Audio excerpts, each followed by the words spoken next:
There are reports of casualties, but it remains unclear who launched the attack and who might have been injured in the exchanges of gunfire. Unconfirmed reports from the region suggests soldiers have surrounded the presidential precinct, where President Umaro Sissoco Embalo is said to be inside, along with members of his cabinet.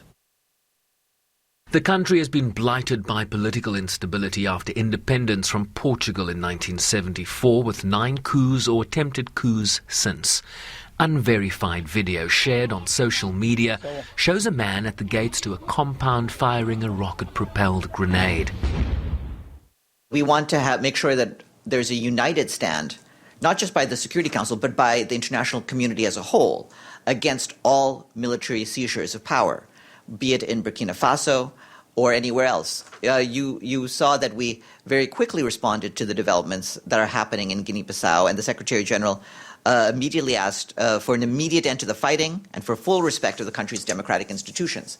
Obviously, we have to wait and see what happens when the dust settles. An ECOWAS statement condemning the developments says it holds the military responsible for the physical integrity of the country's president and members of his government, while demanding they return to their barracks and safeguard the republic. This was the UN chief speaking after last week's coup in neighbouring Burkina Faso.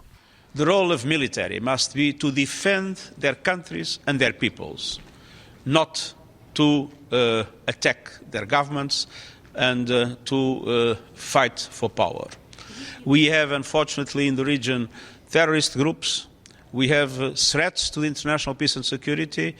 My appeal is for the armies of these countries to assume their professional role of armies to protect their countries and re-establish the democratic institutions. The values of democracy do not depend on the public opinion at one moment or another. Democratic societies are a value that must be preserved. Military coups are unacceptable in the 21st century. Several countries in West Africa, including Mali and Chad, have recently faced unconstitutional changes of power as the United Nations warns that coups are back and that the emerging epidemic is eroding development and democratic gains. Sherwin Bryce-Pease, SABC News, New York.